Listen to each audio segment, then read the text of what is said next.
Доброго ранку, шановні учасники конференції. Рада вас вітати в такий непростий час, який лягає на плечі всіх українців.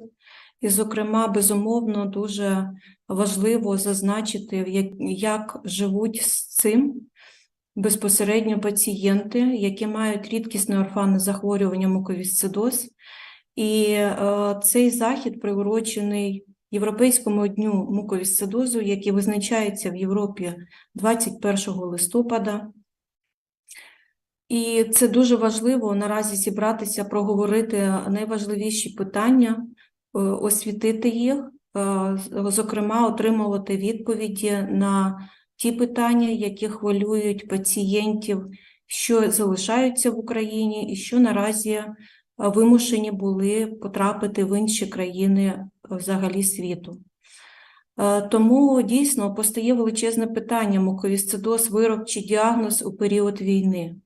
Це величезне випробування для кожного з нас, з яким стикнулася кожна родина, абсолютно кожна родина, і ми разом намагаємося все ж таки робити надзвичайні речі задля того, щоб не загубити в першу чергу самих себе, не загубити і не втратити безпосередньо наших пацієнтів, триматися, знаходити сили і разом йти до перемоги. Бо життя кожного з нас – це також частинка тієї важливої перемоги, до якої ми наближаємося кожного дня. І сподіваємось, що врешті-решт ми будемо святкувати перемогу всієї України, а не лише звільнених місць, і разом будувати стратегічний план розвитку як нашої країни, так і нашої організації. Тому сьогодні, враховуючи той факт, що безпосередньо багато питань є у батьків пацієнтів, у дорослих пацієнтів, відносно новітньої терапії, яка доступна в європейських країнах світу, ми підготували захід, який буде в свою чергу включати найбільше, скажімо так, важливих питань, що стосуються модуляторної терапії. Це будуть доповіді видатних лікарів Європи, які лікують пацієнтів не один рік і бачать різної тяжкості пацієнтів, як дітей, так і дорослих. І думаю, що буде, безумовно, дуже цікаво, тому я прошу всіх писати, будь ласка, свої запитання, свої коментарі в чаті, де ми після нашої конференції підготуємо разом з фахівцями відповіді і надішлемо, опублікуємо як в соцмережах, так і додатково про це надішлемо кожному відповідно до заданих питань. Наразі я хотіла би представити доповідь лікаря доктора Олександра Хебештрайт, дитячого пульмонолога, і презентація на тему застосування модуляторів дітям та дорослим. Будь ласка, прошу. Guten Tag, mein Name ist Dr. Alexandra Hebestreit. Ich bin Kinderärztin und Kinderpneumologin am Mukoviscidose-Zentrum in Würzburg, Deutschland. Und ich wurde von Julia Bobza gebeten, der ukrainischen Patientenorganisationsleiterin, Ihnen etwas über CFTR-Modulatoren bei Kindern zu erzählen. Das sind meine Interessenskonflikte. Um Ihnen etwas über die Wirksamkeit der Modulatoren zu erzählen, muss ich ein bisschen auf die Pathophysiologie der Mukoviszidose eingehen. Sie sehen hier eine gesunde Atemwegszelle.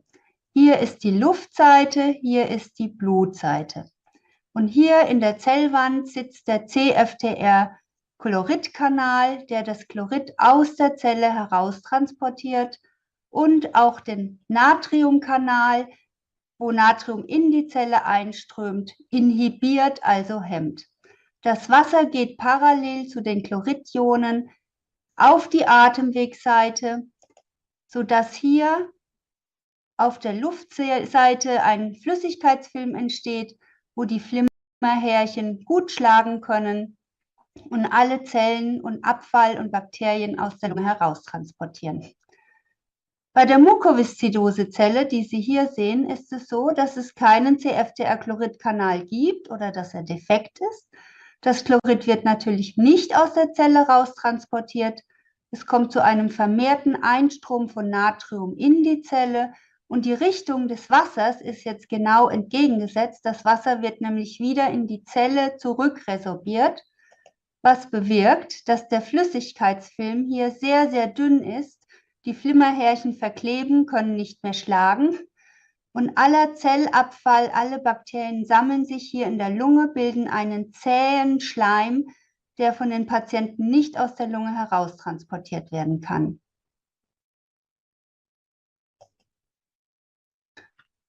Es gibt jetzt mehr als 2000 Veränderungen im CF-Gen und diese Veränderungen sind klassifiziert in Mutationsklassen. Sie sehen hier die normale Zelle. Der Kanal wird hier im Zellkern gebildet, durchläuft eine Qualitätskontrolle in der Zelle, wird als gut befunden und in die Atemwegszelle hier an die Zellwand eingebaut. Bei der Klasse 1 Mutation, zum Beispiel G542X, wird überhaupt kein Protein produziert, also gibt es auch keinen Kanal in der Zellwand. Bei der Klasse 2, Delta F508, die häufigste Mutation, wird das Protein hier gebildet, ist aber falsch gefaltet, sieht also anders aus als das Protein, das der Körper erwartet und wird daher sofort wieder abgebaut, weil es defekt ist. Also auch kein Kanal in der Zellwand. Bei der Klasse 3, G551D, gibt es ein Protein in der Zellwand. Der Kanal ist aber verschlossen und funktioniert nicht. Bei der Klasse 4 haben wir eine veränderte Leitfähigkeit. Es wird viel zu wenig Chlorid transportiert, aber eine gewisse Funktion ist erhalten. Genauso ist es bei der Klasse 5. Eine gewisse Funktion ist erhalten, aber es gibt viel zu wenig von dem Protein in den Zellwänden. Bei der Klasse 6 gibt es auch eine gewisse Funktion, aber die Kanäle werden sofort wieder abgebaut, sodass insgesamt die Funktion auch deutlich reduziert ist. Man hat jetzt versucht, Medikamente zu finden, um diese Kanalfunktion zu verändern. Und das erste Medikament, das auf dem Markt war, Ivacaftor oder auch Kalydeco, geht für Patienten mit der G551D-Mutation. Sie erinnern sich, das ist der Kanal, der in der Zellwand vorhanden ist, der aber verschlossen ist. Das Ivacaftor ist ein sogenannter Modulator, das heißt, es verändert den Kanal insofern, dass nun eine Kanalöffnung stattfindet und eine gewisse Funktion vorhanden ist. Wenn wir uns jetzt die Daten der Studien anschauen, da sehen Sie, dass die Patienten, die über 48 Wochen das Medikament eingenommen hatten, hier eine deutliche Verbesserung der Lungenfunktion zeigen, 10% FEV1-Zunahme, ein sehr positiver Erfolg. Die Exazerbationsrate ist deutlich geringer, das heißt, die Patienten mit dem Ivacaftor wurden langsamer krank als die Patienten, die das Medikament nicht hatten. Die Lebensqualität der Medikamentengruppe stieg an und auch es kam zu einer deutlichen Gewichtszunahme, wenn Sie hier schauen, im Mittel um über 3 Kilogramm. Jetzt wollte man natürlich auch für Patienten mit der Delta F508-Mutation ein Medikament finden, weil das ja die häufigste Mutation in der Bevölkerung ist. So hat man einen Korrektor entwickelt, das Lumacaftor. Das ist ein Medikament, das die Faltung dieses Proteins verändert und so bewirkt, dass er in die Zellwand eingebaut werden kann. Das hat man dann kombiniert mit Ivacaftor, das Medikament, der Modulator, der den Kanal öffnet. Wenn Sie aber jetzt sich die Daten anschauen, da sehen Sie, wir haben hier nur einen sehr geringen Lungenfunktionszuwachs von ca. 3%. In keiner Weise so erfolgreich wie das Ivacaftor bei der anderen Mutation, sodass hier weiterer Handlungsbedarf war. Man überlegte sich jetzt nun, das Luma-Kaftor zu verbessern. Daraus wurde das Tesa-Kaftor und noch einen zweiten Korrektor zur Faltung dazuzugeben, das Elexa-Kaftor. Diese beiden Medikamenten wurden dann kombiniert mit dem IVA-Kaftor, genannt Kaftrio und Kalideco, die sogenannte Trippeltherapie. Und dann hat man in einer Vorstudie geschaut, ob das Medikament für Patienten, die nur eine Delta-F500-Mutation haben, genauso gut wirkt wie für Patienten, die zwei Delta-F508-Mutationen haben. Das sehen Sie hier auf der linken Seite. Hier sehen wir die Daten für die Patienten mit einer Delta-F508-Mutation und einer Mutation, wo kein Protein gebildet wird. Hier sehen wir die Daten von Patienten mit zwei Delta-F508-Mutationen. Und Sie sehen, in beiden Patientengruppen kommt es zu einer deutlichen Verbesserung der Lungenfunktion. Hier um bis zu 15%, bei der anderen Gruppe um 10 bis 12%. Hier muss man aber dazu sagen, diese Patienten hatten vorher einen anderen CFTR-Modulator, sodass hier schon 3 bis 4% Lungenfunktionsverbesserung war, bevor der Studieneinschluss erfolgte. Also sehr vielversprechend, und dann hat man große Studien gemacht. Sehen Sie hier die Studie von Middleton. Hier wurde Kaftrio und Kalideco bei Patienten mit einer Delta-F508-Mutation angewandt. Wenn Sie sich hier die Daten anschauen, sehr erfolgsversprechende Daten, 14% Lungenfunktionsverbesserung über den gesamten Therapiezeitraum. Man hat sich natürlich auch dafür interessiert, wie jeder einzelne Patient reagiert hat, ob jetzt alle so viel Lungenfunktionszuwachs hatten. Und das sehen Sie an diesem Dia, das ich persönlich sehr interessant finde. Die grauen Balken sind die Patienten, die Placebo erhielten, die blauen, die das Medikament erhielten. Und Sie sehen, es gibt hier Patienten, die mehr als 30% Lungenfunktionsverbesserung hatten, im Mittel 10 bis 15%. Es gibt aber auch welche, die keine Verbesserung hatten. Also eine sehr individuelle Wirkung. Schaut man sich nun an, wie die Exazerbationsrate war, also ob die Patienten schneller krank wurden, so sieht man, dass die Patienten, die kein Medikament bekamen, viel häufiger und schneller krank wurden, häufiger ins Krankenhaus mussten und häufiger intravenöse Antibiotikatherapie brauchten als hier die Medikamentengruppe. Kommen wir nun zu den unerwünschten Ereignissen. Sie sehen hier die Medikamentengruppe und die Placebo-Gruppe.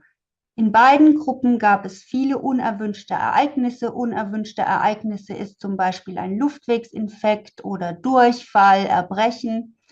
Wir sehen, es gab meist milde unerwünschte Ereignisse in beiden Gruppen. Schwerwiegende Ereignisse, was zum Beispiel ein Krankenhausaufenthalt wäre, gab es häufiger bei der Placebo-Gruppe. Die Exazerbationen kamen auch häufiger in der Placebo-Gruppe vor. Und die hauptunerwünschten Ereignisse waren Kopfschmerzen, vermehrtes Sputum und pulmonale Exazerbationen. Wie ist das nun bei Kindern?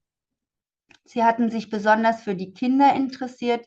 Die Studien, die ich Ihnen gerade gezeigt habe, waren hauptsächlich ab dem Alter von 12 Jahren. Also die Jugendlichen waren mit dabei, aber die kleineren Kinder nicht. Und da gibt es jetzt eine gesonderte Studie ab dem Alter von 6 bis 11 Jahren. Da wurden Kinder mit einer oder mit zwei Delta-F508-Mutationen behandelt. Es wurden 66 Kinder in diese Studie eingeschleust. Wie waren da die Ergebnisse? Sie sehen hier die Lungenfunktion, die Lebensqualität, den LCI, eine andere Art der Lungenfunktion, und den Schweißchlorid.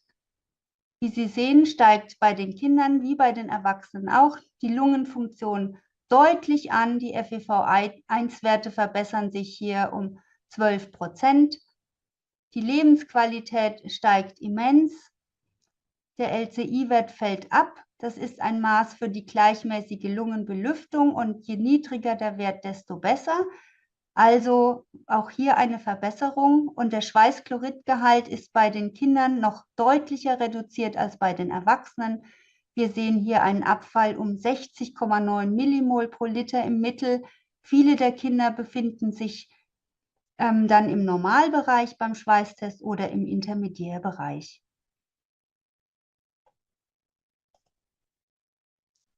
Es kam zu einer Gewichtszunahme, hier im Mittel von ca. 2,8 Kilogramm.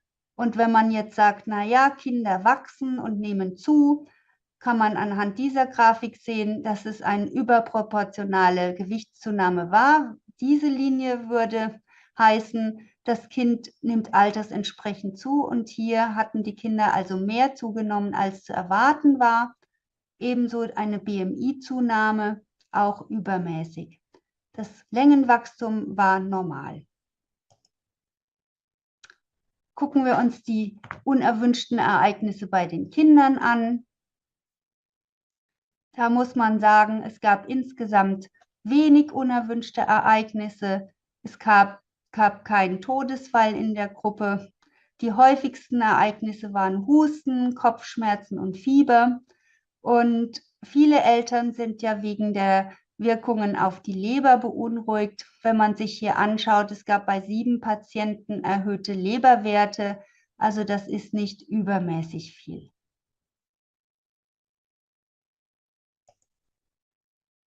Das Medikament Kaftrio und Kalideco ist zugelassen für Mukovісцидози-Patienten mit mindestens einem Delta F508-Allel ab dem Alter von 6 Jahren in Deutschland. Das kann in anderen Ländern unterschiedlich sein. Zusammenfassend möchte ich sagen, dass das Medikament eine sehr gute klinische Wirksamkeit hat, die Lungenfunktion steigt, die Lebensqualität steigt, Gewicht, Body Mass Index steigt an, die Schweißchloridwerte fallen ab. Es gibt wenige unerwünschte Ereignisse bei den Kindern und auch bei den Erwachsenen, zumindest in der kurzfristigen Beobachtungsphase. Es ist natürlich eine lange Beobachtungsphase unbedingt erforderlich, um den Langzeitverlauf zu beurteilen. Und was erfreulich ist, es gibt bereits Studien für Kinder im Alter von 2 bis 5 Jahren. Die Ergebnisse sind noch nicht veröffentlicht, werden aber dann bei der nordamerikanischen CF-Gesellschaft und auch auf der deutschen CF-Konferenz im Oktober bzw. November veröffentlicht werden. Ich danke Ihnen für Ihr Interesse und für Ihre Aufmerksamkeit. Vielen Dank.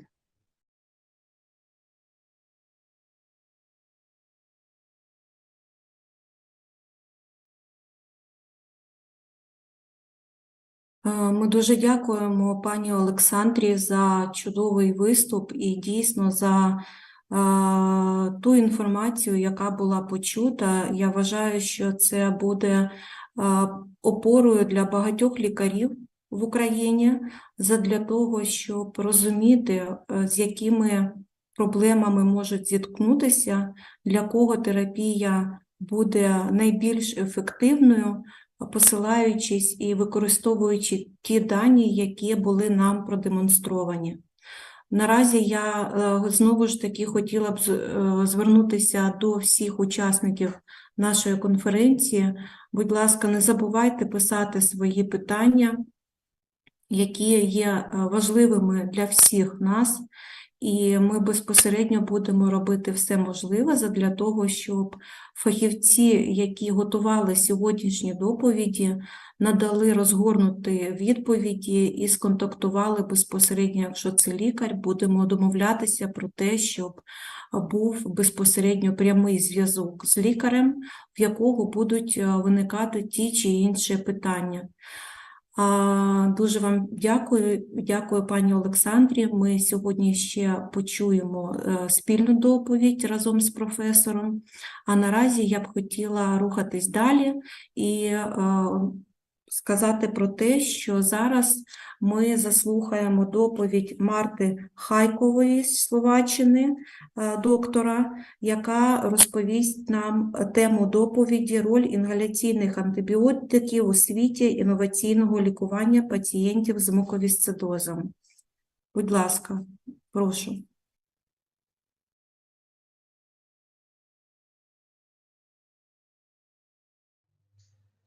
Ladies and gentlemen, dear colleagues, I want to thank you for having opportunity to make a presentation for you. And at the first, let me introduce myself. My name is Marta Hajkova. I am from Slovak Republic, concretely from the capital, Bratislava. I work in a university hospital in Bratislava, in the Department of Pneumology, also in the Center for the Cystic Fibrosis of the Adult Patients, and also in the Center for Lung Transplant Patients in our republic. We do not do the transplantation in Slovakia. We do it in Prague, it's Czech Republic, but the pre-transplant examinations and the post-transplant care is done in our hospital. So, this is my declaration of conflicting interest, and let's go to some slides about cystic fibrosis. It's the most common genetically inherited disease in Caucasian populations. Patients bear 2 mutated copies of the CFTR gene. Today we know over 2,000 CFTR mutations that had been identified to this date, but we know that in the future we can know more and more about the mutations, so we can expect some new ones. Cystic fibrosis is multi-organ disease. However, lung-related pathologies are responsible for the majority of morbidity and mortality. Life expectancy has improved due to early diagnosis and advanced symptomatic treatment options. I can say that before 1990, the life expectancy of our adult patients was about 25-30 years, but today, coming with DNAs, coming with new inhaled antibiotics, coming with innovation treatment, we have adults that are 40-45 years old with good weight, good pulmonary functions, and very good quality of life.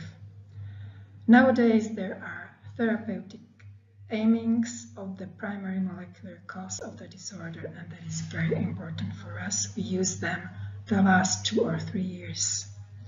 Multidisciplinary treatment approach and early therapeutical interventions are needed to prevent progression of the disease. We know this every day. In this slide, we see how the symptoms can manifest early in life and may lead to severe complication. As we see the patients in early childhood, a respiratory tract infection, where we see that Pseudomonas aeruginosa is lower than 25%, is on the 3rd place of the disabilities. The first one is meconium, ileus, and pancreatic insufficiency. How the patients grow, so in the childhood and adolescence, chronic respiratory tract infection is on the 1st place, and Pseudomonas aeruginosa is about 47-50% of all samples. And also we see that airway remodeling is going on and the incidence is increasing with the age. In the adulthood, also, chronic respiratory tract infection is on the 1st place, but Pseudomonas aeruginosa is more than 80% of the samples, and that's very bad. And here we see the role of inhaled antibiotics. What to say about the basic standard of symptomatic treatment? We need and we use the medication that is affecting mucociliary clearance and, of course, so frequently mentioned chronic inflammation of the airways.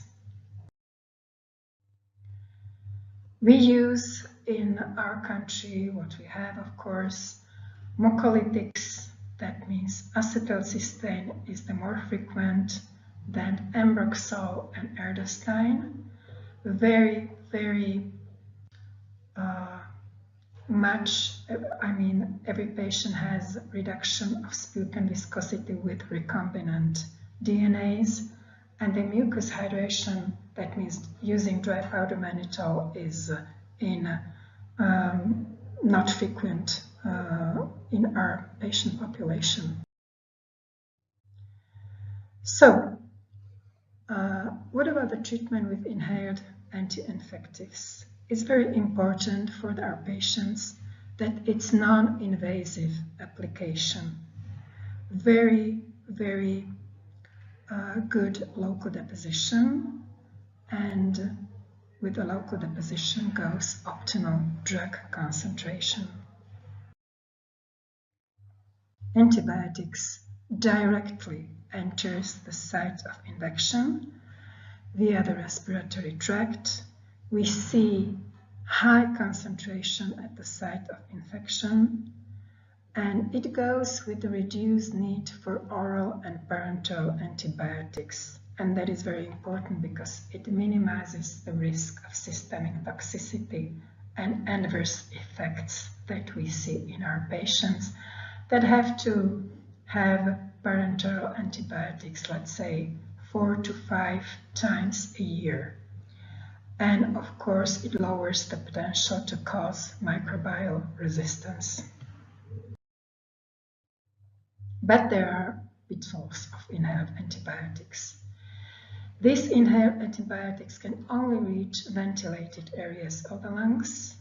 They cannot surpass an obstruction of the airways, and this goes and ends in non-homogeneous ventilation of the lungs, and that can cause a variability in the position of an inhaled antibiotic. As in any medication, we see adverse reactions. In small amount of patients at the beginning, we see cough, we see bronchospasm, hoarseness, and in some patients, dysphagia. What is the situation in Slovakia? We have, at first, I want to mention nebulizer solution. That is the molecule of the very good, very efficient antibiotic that is called levofloxacin. 240 milligrams in one ampoule. In the pack there are 56 ampoules with Xarella nebulizer handset. The recommended dosage we use is 1 ampoule twice daily, that means 12 hours apart, and we use it in alternating cycles of 20 days on and off treatment.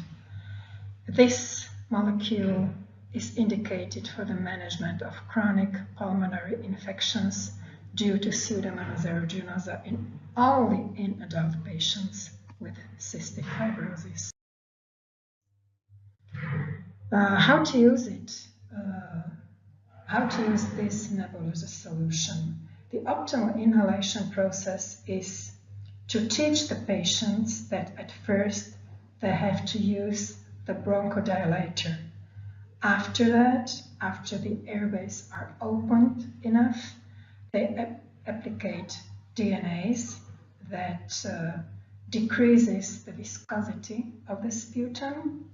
Then every patient uses the airway clearance techniques, and after that, after these 3 steps, they do the application of inhaled levofloxacin.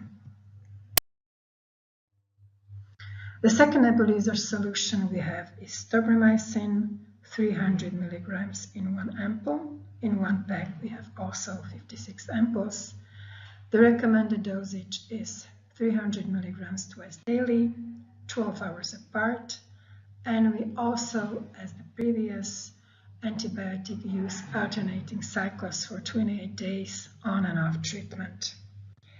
It's also indicated for the management of chronic pulmonary infection due to Pseudomonas aeruginosa in patients with cystic fibrosis, but also aged 6 years and older.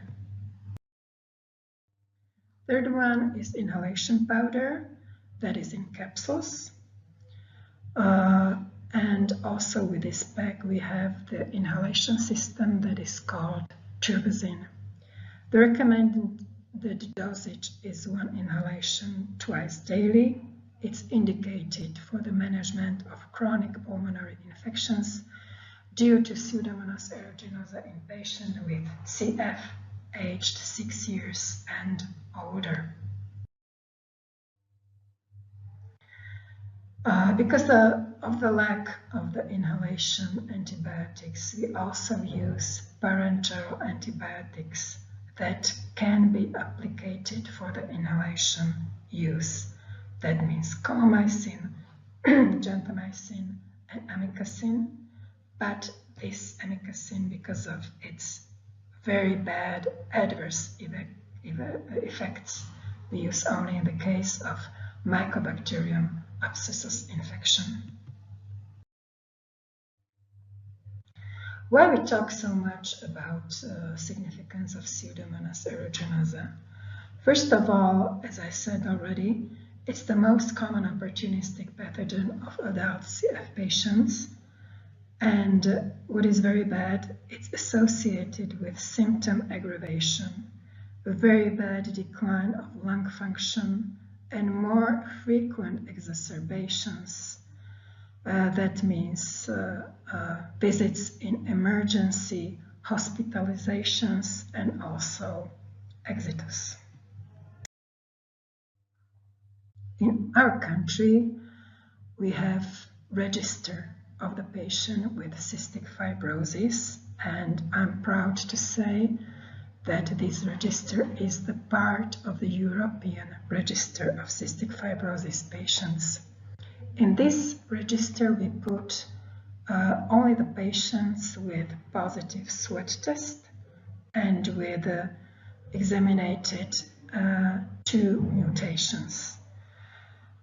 Before COVID, it was in 2019, we have in the register 344 patients. In the year when the COVID started, in 2020, we had 320 patients. Where did the 24 patients are lost? We don't know. Maybe they died, maybe they're abroad, maybe they are afraid to come to the hospital, to the center, because they are afraid of the infection. However, we have no information about them. Our patients in the centers undergo vaccinations against pneumococci, against influenza, and also against COVID-19. And I can say that 19% of these patients have vaccinations against COVID-19. I mentioned here lung transplant because if everything is bad and in spite of good treatment, they are clinically very bad, they undergo lung transplant. We have some information about Ukraine because when the war started, we had to know how many patients from Ukraine with cystic fibrosis will come to our country, and we wanted to be prepared with the medication, with the beds in the hospital, and so on. So we communicated with some doctors, and the number of detected patients was 955. I'm sure that there are more patients with this diagnosis, but they are not examined in centers as we have in Slovakia, but as I heard, the examinations do practitioners, general practitioners, and genetics. In this slide, I would like to show you how we use the innovative therapy. So we see patients on CFTR modulator treatment. One patient, but it's something special. She has special mutation, and except that she has infection with Mycobacterium abscessus, is only on one treatment.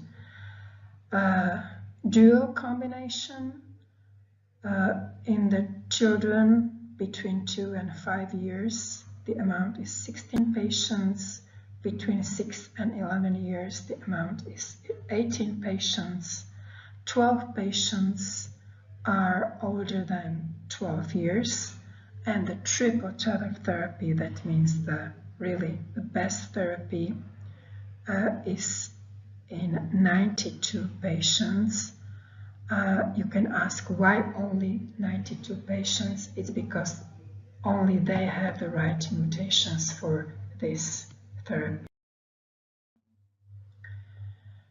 The progress made in diagnostics, treatment, and healthcare access in the last decades has allowed CF patients to reach adulthood and live a normal life. Really, I can say that we use this therapy 2.5 years, and they have families, they go to work, and they have really a good quality of life. New treatment options which target the molecular basis of CF shows promising results, and we hope that in the future other mutations will be good and will be enough to start with the innovative treatment in them.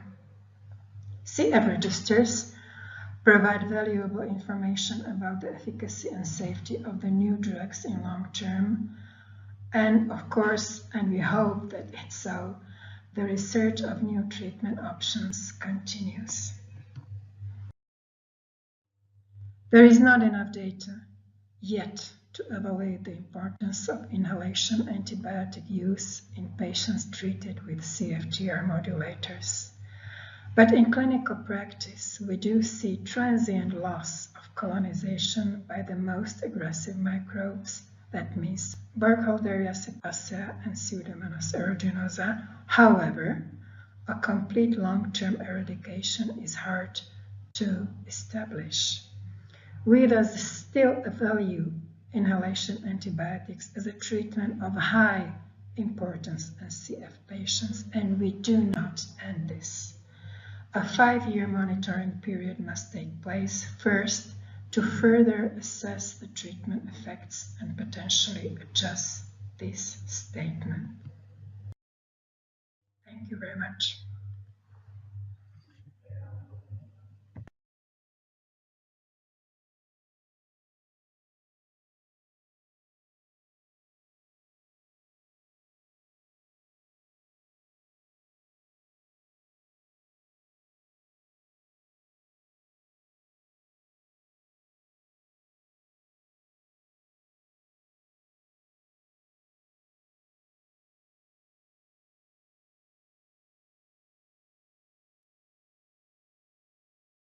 Дуже вдячні доктору Марті Словаччини, яка також затронула важливі питання доречності використання інгаляційних антибіотиків і поєднання такої терапії з модуляторною терапією серед пацієнтів. Зокрема, знову ж таки, я хочу нагадати всім учасникам, будь ласка, не соромтеся, пишіть свої запитання, це дійсно дуже важливо для всіх. Більш детально зрозуміти, з якими явищами нам доведеться зіштовхнутися в майбутньому, бо все ж таки рано чи пізно я в цьому впевнена, хотілося б якомога раніше, щоб Україна також доєдналася до тієї новітньої терапії, і наші пацієнти незважаючи на вік, незважаючи на місце проживання, могли отримувати новітню терапію і не хвилюватися за переривання цієї терапії. Завтра ми затронемо це, я більш детально на цьому зупинюся, але на сьогодні я хотіла би подякувати в першу чергу вже заслуханих докторів з Європи і сказати всім учасникам, що наразі ми будемо мати невеличку перерву в 20 хвилин, зараз 11:42, тобто зустрічаємося в 12 годин і продовжуємо нашу зустріч, де буде заслухана дуже цікава доповідь двох лікарів, це подружжя з Німеччини, які нададуть відповіді на питання відносно того, як застосовувати, з чого починати терапію модуляторами, коли можна, коли не можна, чи можуть люди при цьому вагітніти, та все решта. Там буде дуже цікава в поєднанні доповідь двох лікарів. І до зустрічі, зустрінемося за 17 хвилин вже. Дякую.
Шановні учасники, ми продовжуємо наш захід, приурочений Європейському дню муковісцидозу.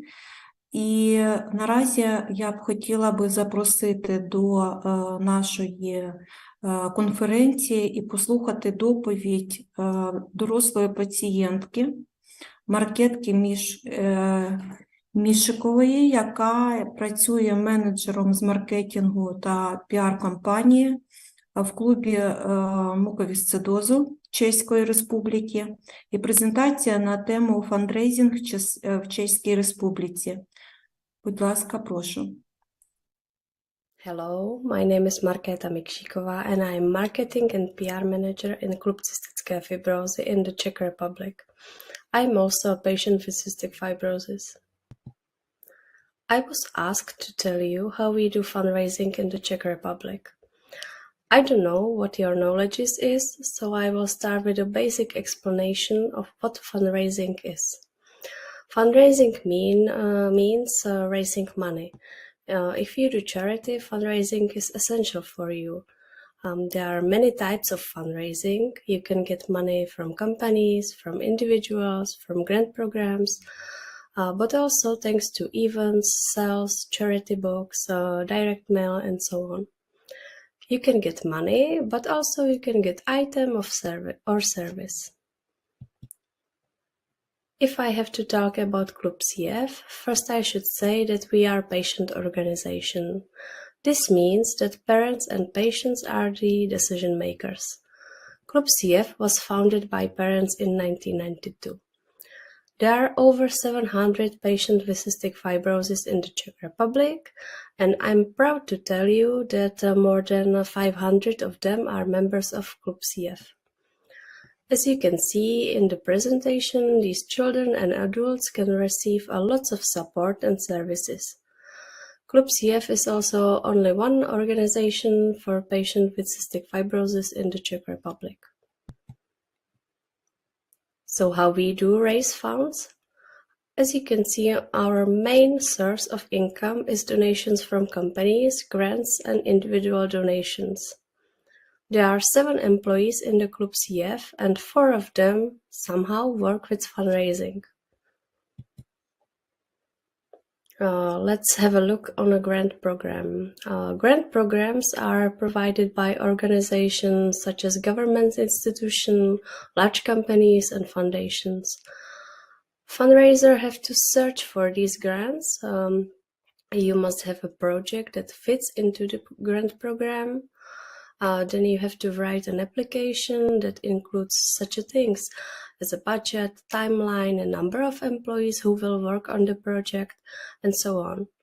If you don't have any experiences, it definitely takes some time to become a good at the grant specialist position. But it's definitely true that grant programs increase your credibility. In the presentation, I also wrote that we get what we get grants for. It's difficult to get in touch with an individual donor. You can communicate with them through online campaigns, newsletters, or on events. I wrote down where we deal with individual donors. Some organizations use direct mail agencies, but this is not a solution what we want, at least for now. And I have to admit that most of our regular donors are related to patients with cystic fibrosis.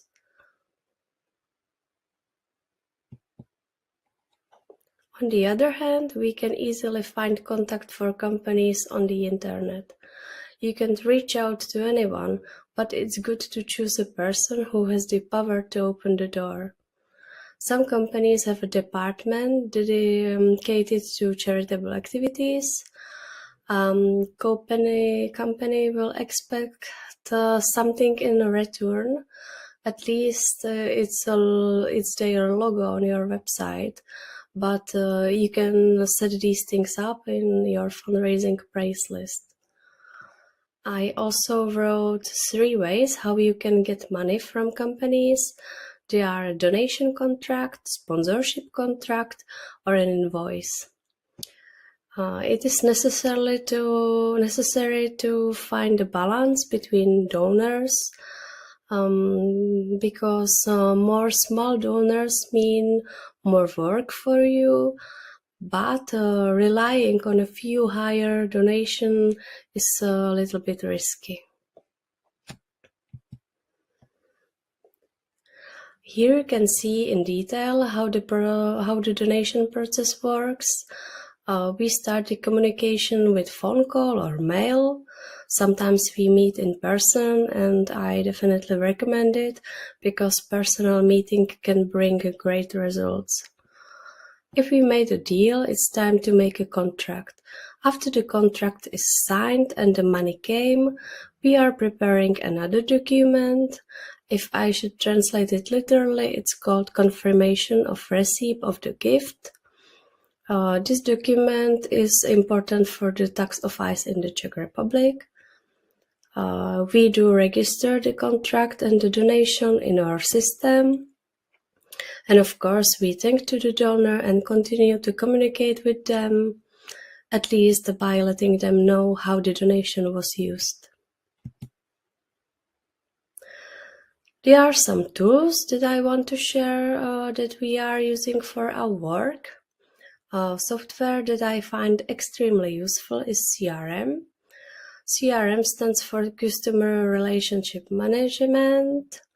For us, it's a database where we have all the members and donation related to them, also their membership fees and other data about our members. But there is also a database of our donors and our donations. Another software is project management software, and it's great for task monitoring.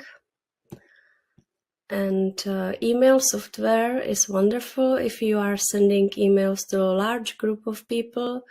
You can make it graphically nice. You can see who opened the email. It can be personalized. And we also have documents that we use for planning, and we are created them at the beginning of every year. These documents are plan of activities, budget, and fundraising plan. From marketing perspective, being recognizable is important. It may seem not so, but your corporate identity plays a big role. If you have graphic manual, then you have rules on how to use the logo, what colors and font you can use, and so on. Your outputs must have a certain quality. Without it, you will never stand out as a professional. A big help for your PR is if you have the support of well-known personality. For sure, I don't have to explain why these contacts are valuable. We have two concepts. First, we have a patron who is a famous Czech actor. He has been with us for 15 years. Then we have ambassadors, which are people who help us, let's say at higher level. They are people like experts, doctors, sport professional, photographer, businessman, and so on. This list changes with time. To show you some activities, what we do, here is a slide about Pinwheel Day. This is how we celebrate the European Day for Cystic Fibrosis. On this day, people make paper pinwheels, and they send us photos to show their support for people with cystic fibrosis. And we do this event together with online campaign. The charity calendar project has a history of 8 years now. Adult patient Camila came up with the idea, and she did the production for the first year. Her idea was to show that there are also adult patients with cystic fibrosis. Until then, we had communicated everything with the claim of Southly children, And it's turned out that public knows that salty children exist, but they somehow didn't know that we can live until adulthood. Sadly, Camilla passed away in 2015, and after that, Club decided to continue in this tradition.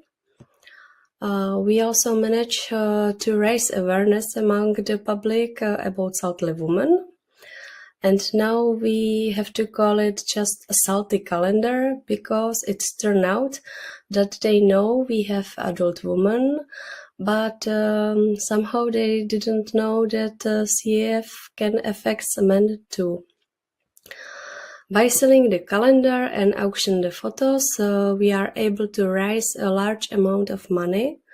But I also should point out that creation of calendar is absolutely free of cost for us.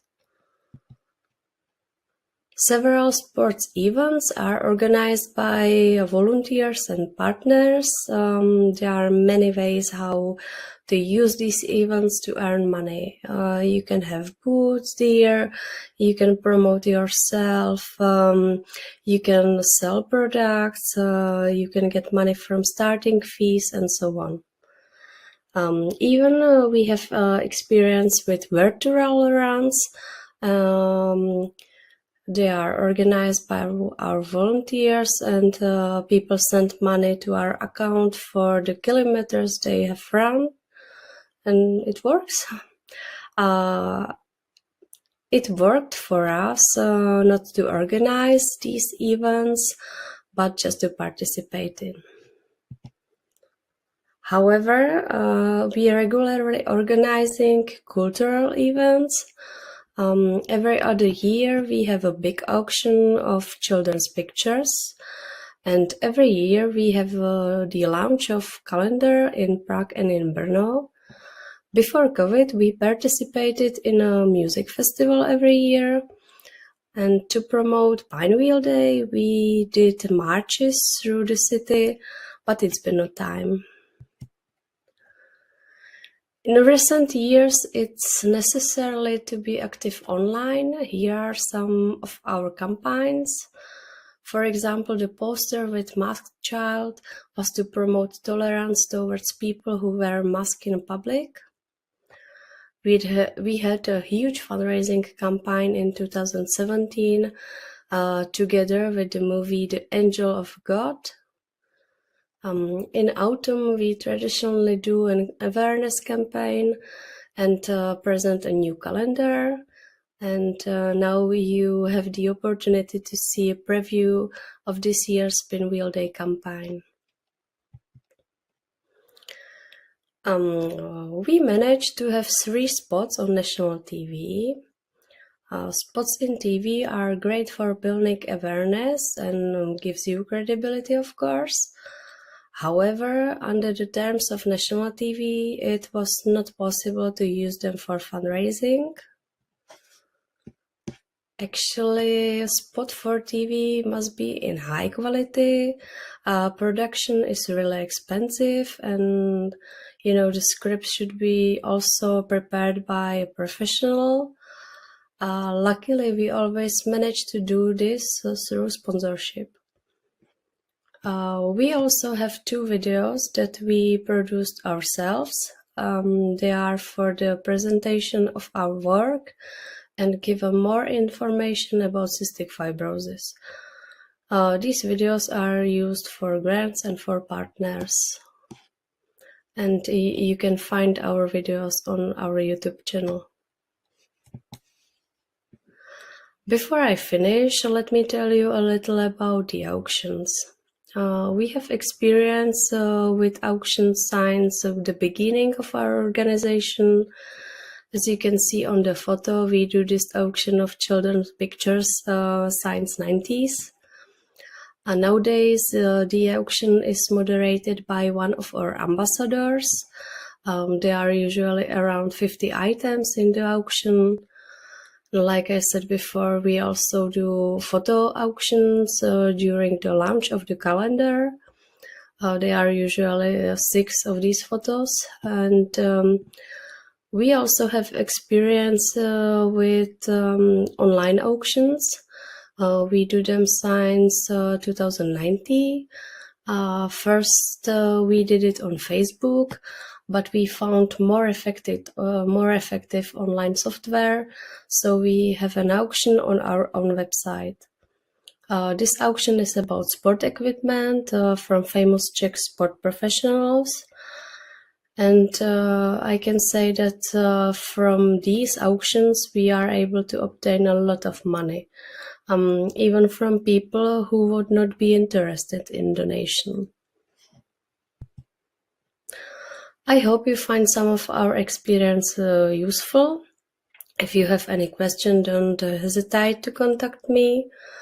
And on behalf of entire Club CF Czech Republic, I would like to say that we have our fingers crossed for you all. Thank you and have a nice day.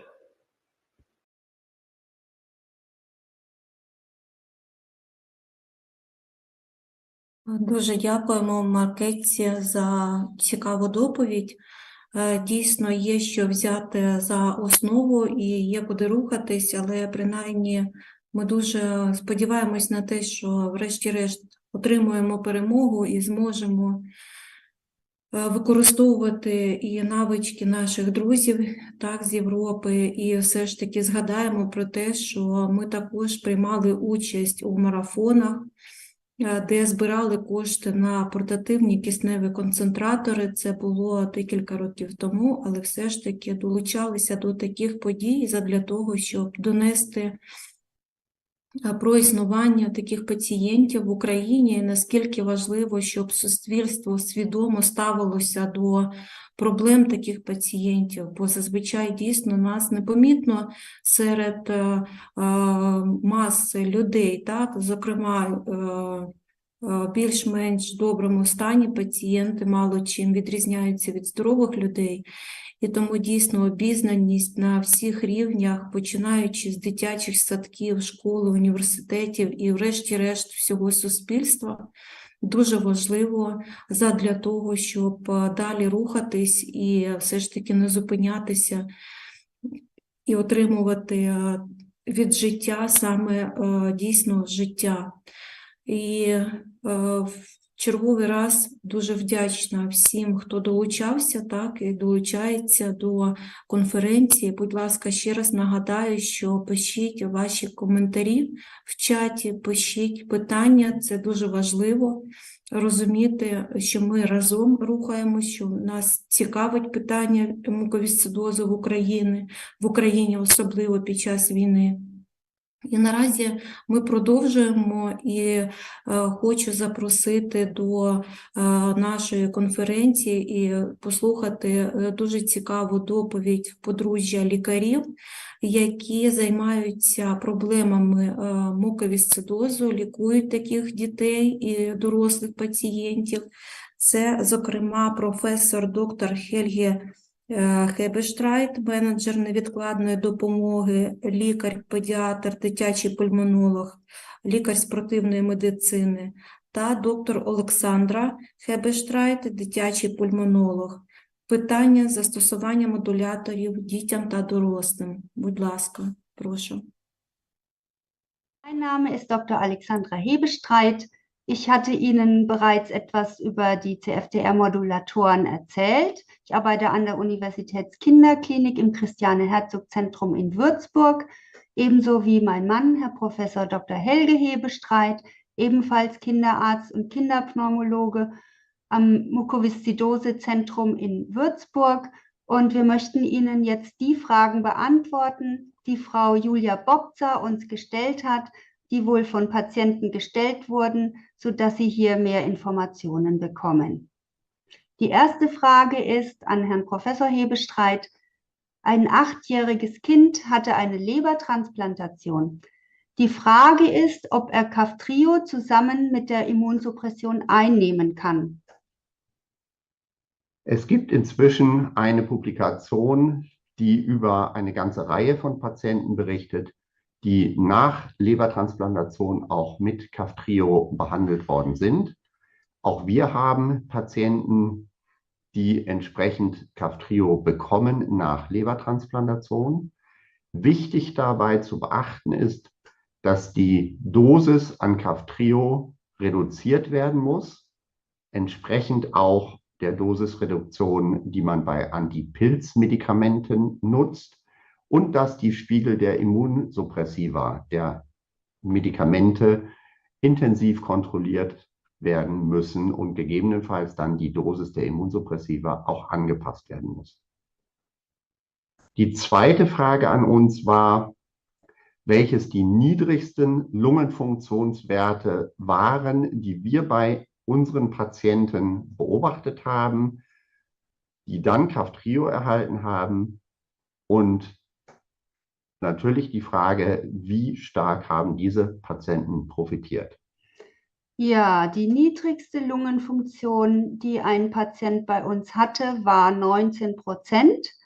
Dieser Patient wollte Kaftrio einnehmen. Wir haben das dann unter allen Vorsichtsmaßnahmen durchgeführt und dem Patient ging es besser. Und aktuell vor 3 Tagen hatte er eine Lungenfunktion von 39%, hat sich also deutlich verbessert, kann jetzt wieder arbeiten und ist sehr glücklich mit seinem Leben.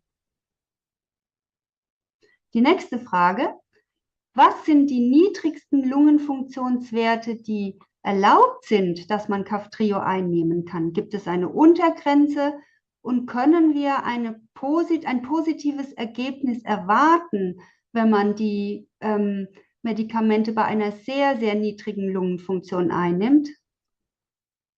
Ganz offiziell gibt es keine Untergrenze für die Einnahme von Kaftrio. Das heißt, auch Menschen mit einer sehr, sehr, sehr niedrigen Lungenfunktion können erstmal Kaftrio nehmen. Man muss allerdings gerade am Anfang der Einnahme sehr stark aufpassen, dass das ganze Sekret, was sich dann löst, entsprechend auch herausgebracht werden kann, sodass wir bei unseren Patienten, die sehr krank sind, erst einmal sehr intensiv Atemphysiotherapie machen, eventuell auch eine intravenöse antibiotische Therapie machen, dass sie in möglichst gutem Zustand sind, wenn dann mit Kaftrio begonnen wird. Man kann auch erstmal mit einer geringeren Dosis anfangen, die man dann langsam steigert. Wenn man das macht, ist nach unserer Erfahrung der Effekt, den man erwarten kann, ähnlich gut wie bei Menschen, die eine deutlich bessere Lungenfunktion haben.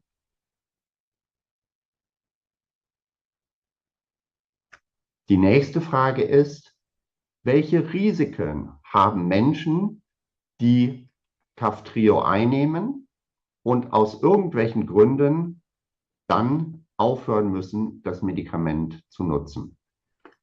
Ja, die Patienten haben natürlich das Risiko oder das Ergebnis, dass das Medikament weg ist und nicht mehr wirkt. Das heißt, es wird wieder die Schleimproduktion starten und der Patient wird sich deutlich schlechter fühlen und die Lungenfunktion wird wieder heruntergehen. Man hat das schon gesehen und hat bei diesen Patienten auch gesehen, dass die Lungenfunktion zum Teil schlechter war im Verlauf als vor Beginn mit Kaftrio. Wichtig ist, wenn es zu diesem Fall kommen sollte, aus welchen Gründen auch immer, dass der Patient ganz intensiv seine Therapie intensiviert, also deutlich mehr Physiotherapie macht, häufiger Antibiotikatherapie und so versucht, seine Lungenfunktion stabil zu halten. Aber es ist natürlich wirklich ein Risiko, wieder damit aufzuhören. Ja, die nächste Frage geht auch so ein bisschen in die Richtung. Ein erwachsener Patient mit einer Lungenfunktion zwischen 30 und 40% fing an, das Medikament einzunehmen. Nach 3 Monaten war es nötig, nur noch die halbe Dosis zu nehmen. Da wissen wir jetzt nicht warum. Wahrscheinlich war nicht genug Medikament vorhanden. Dass die Patienten, die mit Kaftrio und Kalydeco behandelt werden, deutlich bessere Blutzuckerwerte im Verlauf haben als andere Patienten. Also der Anfang ist schwierig, die Langzeitwirkung ist positiv. Kommen wir gleich zur nächsten Frage, die jetzt in ein anderes Gebiet hineinreicht. Was ist mit Kindern, die Kaftrio bekommen und eigentlich eine Operation der Nasennebenhöhle brauchen, um Polypen oder Adenoide zu operieren? Gibt es da eine Möglichkeit, dass zum Beispiel durch die Einnahme von Kaftrio und Kalydeco die Operation vielleicht vermieden werden kann? Das ist eine Frage, die natürlich immer von Mensch zu Mensch, Kind zu Kind unterschiedlich zu beantworten ist. Grundsätzlich ist unsere Erfahrung, dass es unter der Einnahme von Kaftrio, gerade bei Menschen, die Nasenpolypen haben, zunächst einmal viel Sekretion aus der Nase gibt. Das kann zu Kopfschmerzen führen, das kann auch schwierig sein, dieses Sekret dann entsprechend rauszubringen. Wenn man dann das Ganze über 1-2 Wochen entsprechend hinter sich gebracht hat, dann ist es oft so, dass die nasalen Polypen kleiner werden und dass häufig dann eine Operation, die man befürchtet hat, nicht nötig wird.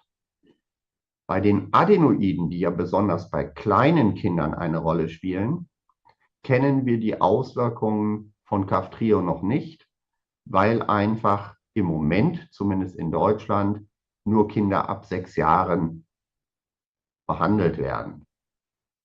In jedem Fall würden wir bei Menschen mit Nasenpolypen und Beginn Kaftrio empfehlen, eine intensive Nasentherapie vorher zu machen, zum Beispiel mit kortisonhaltigen Nasensprays, zum Beispiel mit Antibiotika, zum Beispiel auch mit intensiver nasaler Inhalation, damit, wenn dann Kaftrio gestartet wird, eben diese Nebenwirkungen, Kopfschmerzen und Ähnliches nicht auftreten.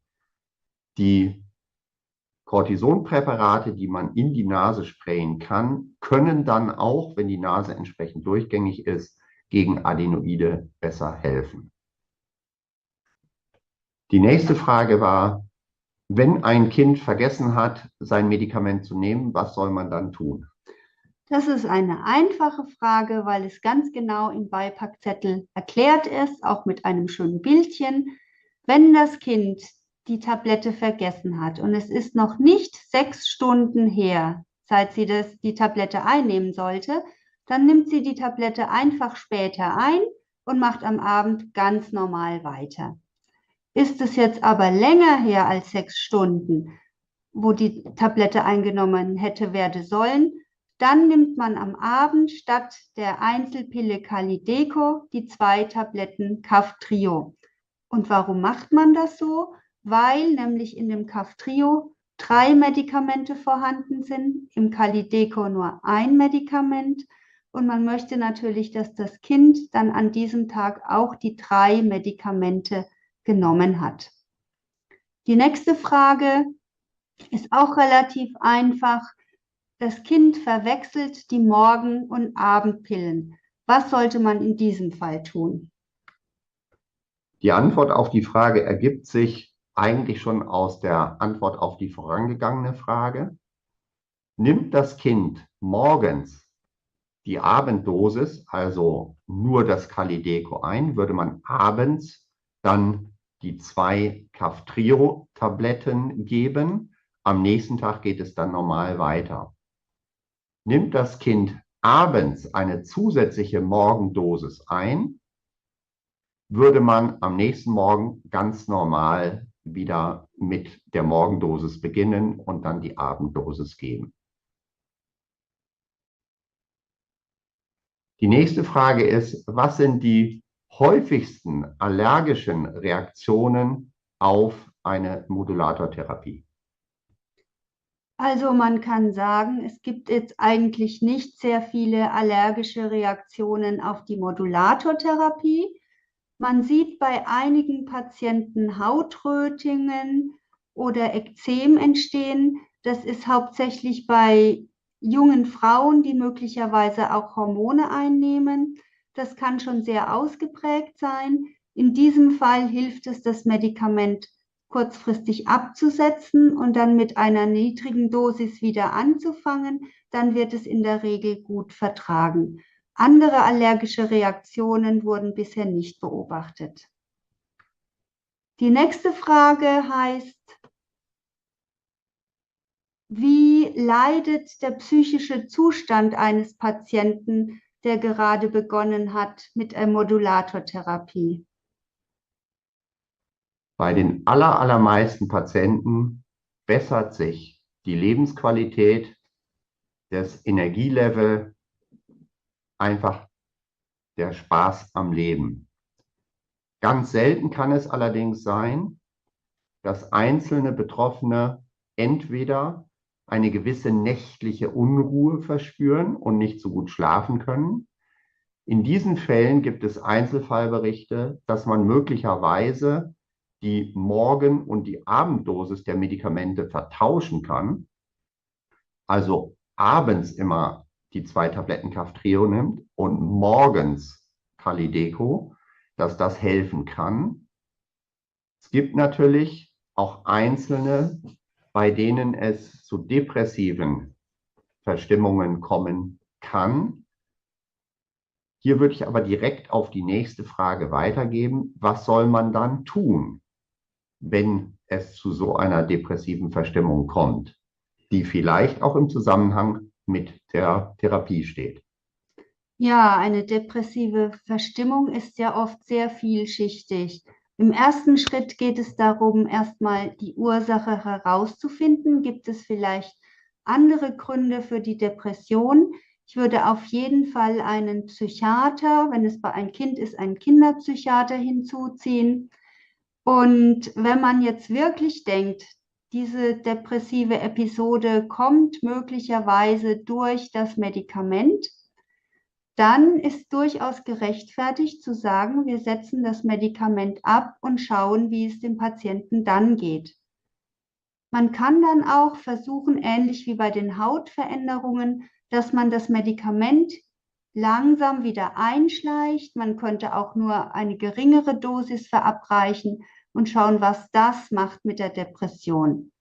Eine andere Möglichkeit ist natürlich auch, dass man die Depression behandelt mit einem Antidepressivum und das Kaftrio weitergibt. Aber das sind alles sehr vage Aussagen. Es gibt keine Studien zu dem Zusammenhang Kaftrio und Depression. Es wurden Veränderungen, depressive Episoden beobachtet, aber die meisten Behandler sind sich nicht sicher, inwiefern die Covid-Pandemie da jetzt auch mit reinspielt, sodass dieses Gebiet noch sehr genau erforscht werden muss. Ja, wir sind am Ende unserer kleinen Fragestunde. Wir danken Ihnen für Ihre Aufmerksamkeit und wünschen Ihnen alles Gute. Wir fühlen mit Ihnen und wir hoffen, dass der Krieg bald zu Ende ist. Sollten Sie Fragen haben, können Sie uns die gerne auch im Nachgang noch zusenden bzw. über Frau Julia Babser zukommen lassen. Vielen Dank. Vielen Dank.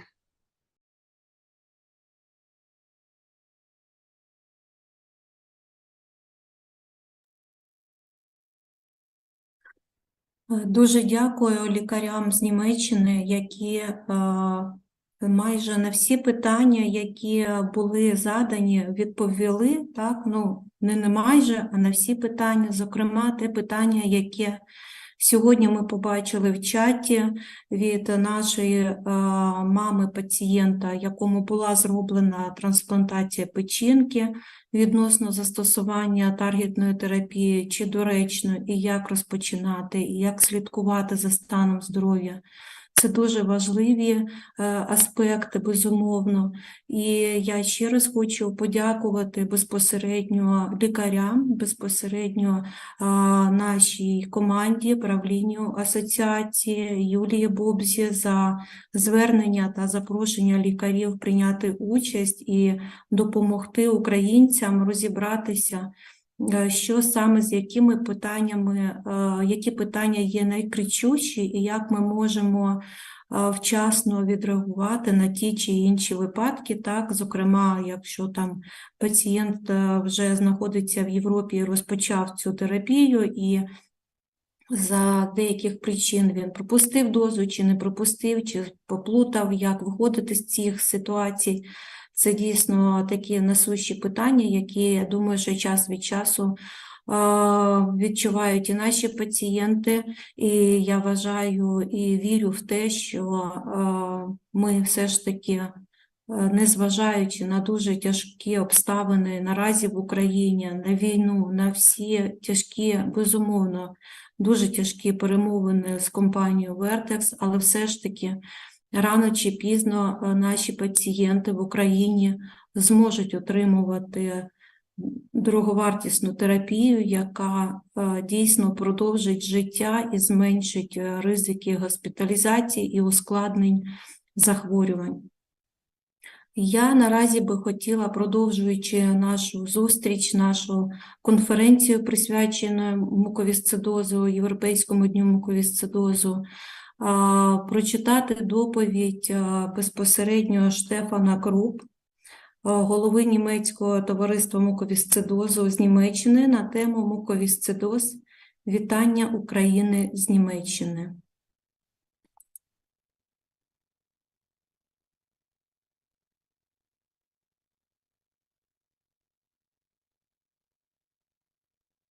І так, розпочинаючи доповідь, я б хотіла зазначити те, що ми з дівчатами, безпосередньо з дівчатами, які раніше були віце-президентами та допомагали знаходити і зараз, незважаючи на те, що у всіх по-різному склалася доля, ми разом намагаємося знайти вихід в тяжких ситуаціях.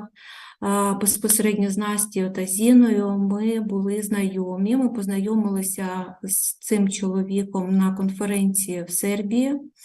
І я хочу сказати, перед тим, як почну читати доповідь Стефана, про те, що ця людина неймовірно унікальна, бо на той час ще в світі тільки-тільки розпочиналася ця боротьба за таргетну терапію, а людині на той час було майже 60 років, і кожного ранку, перебуваючи в іншій країні, цей чоловік вставав зранку і бігав по 5 кілометрів по незнайомому місту, в незнайомій країні, і казав про те, що саме біг спас його і замінив йому багато решту навантажень фізичних, так, і завдяки цьому він, спостерігаючи свій стан, казав, що це допомагає йому справитися з тяжкими наслідками муковісцидозу. І дійсно після вже пройшло, як ми бачимо, 3-4 роки, і терапія стала можливою, так, зокрема в Німеччині. Ми знаємо про те, що це не є проблемою, і в багатьох інших європейських країн це не є проблемою отримання таргетної терапії при наявності певних мутацій. Але до того було зроблено безпосередньо цим чоловіком дуже багато для того, щоб дочекатися цієї терапії. І обговорюючи презентацію, готуючись до цього, Штефан в мене питав, що саме би хотілося б донести нашим пацієнтам. І я казала про те, що зараз ми час від часу перебуваємо в дуже тяжкому психологічному стані всі. І мені б хотілося вселити надію нашим пацієнтам прикладом цього пацієнта, цього чоловіка, який достатньо збережений за станом здоров'я, і як він до того прийшов, і як він допомагає нам, Україні, з початку війни і по сьогоднішній день, і продовжує це робити. Отже, давайте будемо впевненіші в собі. Чарлі Браун: одного дня ми всі помремо. Снупі, так, це правда, але в усі інші дні – ні. Дякуємо за ваш інтерес, за те, що вислухали та висловлюємо солідарність. Напевно, я трошечки вибачаюся, почала з кінця. Отже, муковісцидоз «Привіт з Німеччини Україні». Конференція для пацієнтів з муковісцидозом в Україні, листопад 22 рік. Штефан Круп, голова Німецького товариства самодопомоги при муковісцидозі. Німецька асоціація муковісцидозу – сильна спільнота. Німецька асоціація включає в себе понад 5 тисяч членів. Займаються безпосередньо роботою самодопомоги, допомога, сертифікація, реєстрація, перепідготовка та підвищення кваліфікації, фінансування досліджень, взаємодія практикуючих лікарів з пацієнтами, лояльні донори роблять цю роботу можливою. Штефан Круп народився в 65-му році, одружений, має 3 синів. Ви бачите близнюків та іще одного сина, патентний експерт, фізик. У 2007 році я буду говорити від нього, я почав займатися джогінгом. 21 рік, 4-годинний марафон. Асоціація муковісцидозу також народилася за збігом обставин в 65-му році. Член ради директорів з 91-го року і з 2014 року являється очільником члени радів директорів, а також з 16-го року член Німецької ради з етики. Має жінка Ману, яка завжди підтримує Штефана в усіх питаннях, і ми можемо побачити синів Штефана, так? Сім'я і собачки, як він розказував, що це такі теж друзі, які не дають йому просто сидіти на місці, які просять також уваги. І, зокрема, хотілося б також перейти до наступного слайду, де Штефан розповідає про себе. Я глибоко вражений тим, скільки страждань довелося пережити народу України. Прямо зараз ми намагаємося зробити щось хороше відносно цієї великої трагедії, якою б маленькою вона не була в цій великій картині подій. Ми допоможемо вам, ви не самотні. Штефан Круп, голова асоціації. Далі розповідає про те, що вони пожертвували 60 тисяч євро через асоціацію пожертви дихання, яка використала кошти для доставки ліків і мобільних кисневих концентраторів в Україні. Наші групи допомагають пацієнтам з муковісцидозом з України, які переміщуються до Німеччини, проживання, консультації в органах влади. Ми надаємо інформацію людям з муковісцидозом, які прибувають до Німеччини з України, українською, польською, російською та німецькими мовами. Далі ми можемо побачити часті питання, так, які, зокрема, задають. Мені потрібна інформація, допомога, що мені треба знати, якщо я виїжджаю з України.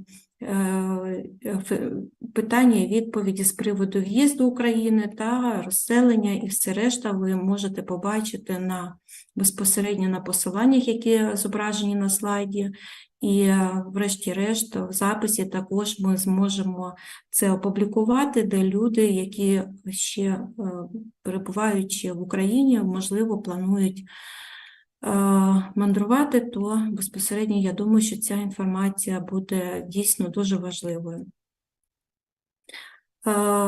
Далі важливо зупинитися на пандемії коронавірусу, так, інформація та поширені запитання про коронавірус при муковісцидозі. У Німеччині на сьогоднішній день зареєстровано 777 випадків зараження і, на жаль, 4 з них летальних. Станом на 2022 рік залишилося лише близько 3% пацієнтів з муковісцидозом з коронавірусною інфекцією, які потребують госпіталізації. Тобто це знову ж таки каже про те, що вакцинація повинна все ж таки дотримуватися. І ми можемо побачити, що важливу інформацію також можна переглянути за вказаним сайтом, де зазначені медичні дані для пацієнтів, що необхідно знати. Спорт і фізичні вправи – це ефективна терапія. Дозвольте представитися Тео, маленьке диво, яке за 4 місяці покращило мою функцію легень на 18% до приблизно 70%. Я давно не був у такій формі, як і зараз. Є лікарі, що спеціалізуються на муковісцидозі і які виписують дітям окремі рецепти. В рецепті зазначають «пес». Заведіть собі песика для того, щоб гуляти більше, так, і займатися фізичними навантаженнями. Успіх навіть без трікафти. Спорт, ферменти, антибіотики також дозволили добитися великих успіхів на сьогоднішній день. Очікувана тривалість життя збільшилася до 55 років ще до трікафти в Німеччині. Це дуже важливо, так, що дійсно фізичні навантаження і все ж таки займатися кінезітерапією дуже важливо кожного дня. Приклад, у 2021 році 5 пацієнтів з муковісцидозом пробігли 268 кілометрів за 24 години в 5, щоб зібрати кошти для розвитку своєї організації. Як перемогти муковісцидоз? Цікавість, жага знань, неупередженість. Вибирайте з розумом, критично оцінюйте пропозиції. Прагнення до послідовної терапії, стійкість, будьте в курсі подій, наполегливість. В основі дані досліджень і наукове мислення. Штефана переконують 2 принципи. Найефективнішим методом лікування є активне очищення легенів, яке починається відразу після встановлення діагнозу і триває 2 рази на день. Спорт є важливим за ліки, про що він завжди говорив і говорить кожний рік і при кожній зустрічі на цьому наголошує. Трікафта – радість від нових ліків, великий прогрес для багатьох пацієнтів. Навчіться справлятися з побічними ефектами та наслідками. Ціна є занадто високою, багато країн не можуть її заплатити. Ми нікого не залишаємо. Інформація про модуляторну терапію, про стан і як приймати все решта, ми також можемо побачити, що Штефан підготував і посилання, де можна ознайомитися з повною інструкцією і побічними наслідками, і, зокрема, почути і прочитати ще раз те, про що сьогодні йшлося, про що казали лікарі безпосередньо розповідаючи, і наголошуючи на тому, яким чином використовується модуляторна терапія, зокрема в Німеччині, з якими наслідками зустрічаються пацієнти, які питання хвилюють нас наразі, так, що чого ми, я так вважаю, що найближчим часом досягнемо все ж таки, то ми можемо також побачити інформацію, яка є дуже важливою. Ініціативну групу Vertex Save Us, Vertex врятуй нас, так, і де ми знаємо також у Фейсбуці, більшість з нас долучено до цієї групи і можемо читати, де, зокрема, йдеться про безкоштовні ліки для невиліковно хворих пацієнтів, встановлюйте ціни в кожній країні відповідно до економічної ситуації в країні, прозорість, оприлюднення глобальних цілей, графіків, етапів та звітів про заходи, що стосуються подолання перешкод для доступу. У країнах, де немає відшкодування, дозволити постачання дженериків на основі добровільних ліцензійних угод або відмовитися від дотримання патентованого захисту. Він також наголошує про те, що ми повинні боротися за терапію. У той час, як ліки в Німеччині оплачуються, на спеціалізовані амбулаторії з лікуванням муковісцидозу не вистачає грошей. Клініки, які добре обслуговують пацієнтів з муковісцидозом, піддаються фінансовому покаранню. Через це Зокрема, в Німеччині, в Мюнхені була проведена така акція, так, де безпосередньо спільнота, батьки та хворі нагадували про необхідність забезпечення всіх без вибору найновітнішою терапією, і щоб ця терапія була також доступна кожному, незважаючи на те, в якому куточку Німеччини проживає той чи інший пацієнт. Рекомендована література також Штефан нам пропонує для тих, хто читає англійською мовою, сага про муковісцидоз 30-х років до модуляторної терапії, розповідає дивовижну історію про віддану справі американську громаду, яка наважилася мріяти, співпрацювати і йти на абиякий ризик задля забезпечення рятівного лікування людей з муковісцидозом. Поради та рекомендації. Герберт Ніч Дайвер з Відня 32 світових рекорди має. Раніше мав надмірно зашлаковані слизом легені, пірнав на глибину 250 метрів і на 9 хвилин міг затримувати подих. Пояснює дихальні вправи, за допомогою яких він збільшив об'єм легень з 7 до 15 літрів. Тобто ми теж можемо за цим посиланням більш детально ознайомитися з цим героєм, на мій погляд. Так? Планета спорту, тонке налаштування легень, цікавий інтернет-сайт для пацієнтів. Вам потрібна медична консультація? Європейська експертна рада з муковісцидозу має велику базу відповідей на питання. Кожен може задати питання і отримати безкоштовну експертну консультацію. Права колонка, пошук, і тут також ми можемо продивитися, як ознайомитися з тим чи іншим, з тою чи іншою інформацією. І наостанок, давайте будемо впевнішими в собі. Чарлі Браун: одного дня ми всі помремо. Снупі. Снупі: так, це правда, але в усі інші дні – ні. Дякуємо за ваш інтерес, за те, що вислухали, та висловлюю солідарність з Україною. Штефан Крут.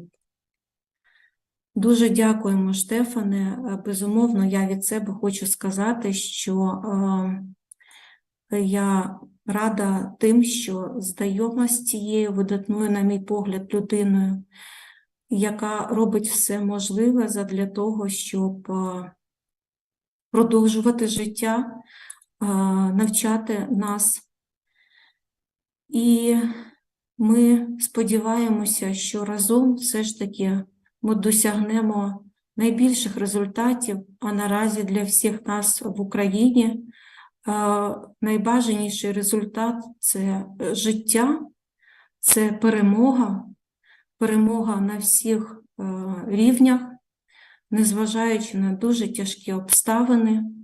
І шкода, що наразі триває планові відключення електромережі по всій Україні, і більшість людей не в змозі вчасно наразі сьогодні бути присутніми, бо немає просто доступу до інтернету. Але завдяки нашим технічним партнерам, яким я просто вклоняюся, ми зробимо все можливе і неможливе задля того, щоб посилання на сьогодні прослухані доповіді були опубліковані на YouTube-каналі, і кожен при наявності і можливості вільного часу та електроенергії і взагалі життя, так, інтересу до цього, зміг би доєднатися, послухати, і будемо тримати зв'язок. Від себе хочу подякувати всім за сьогоднішню плідну, я вважаю, половину першого дня, де ми змогли послухати, ознайомитися з дуже цікавими доповідями, так,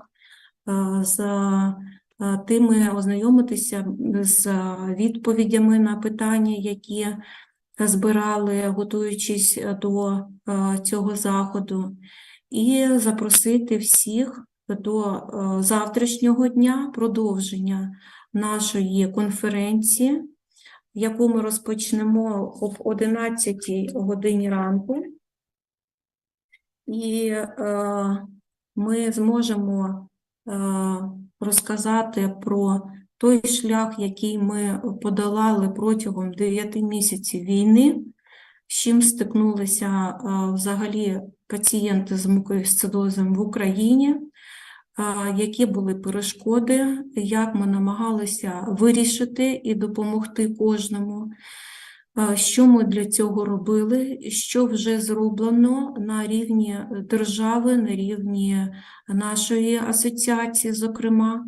І разом з дівчатами, з моїми помічницями Нелією Брушко, Юлією Бобзою, ви зможете нас втрьох побачити, почути, де ми проведемо панель дискусії, розповідаючи і констатуючи факт наразі існуючих проблем і все ж таки намагання щось змінити в майбутньому попри труднощі, які наразі ми маємо. Тому на сьогодні всім величезна подяка за увагу, за терпімість, за можливість бути разом, хоч і онлайн, але все ж таки разом. І слава Україні! До зустрічі завтра об 11:00. Дякую за увагу.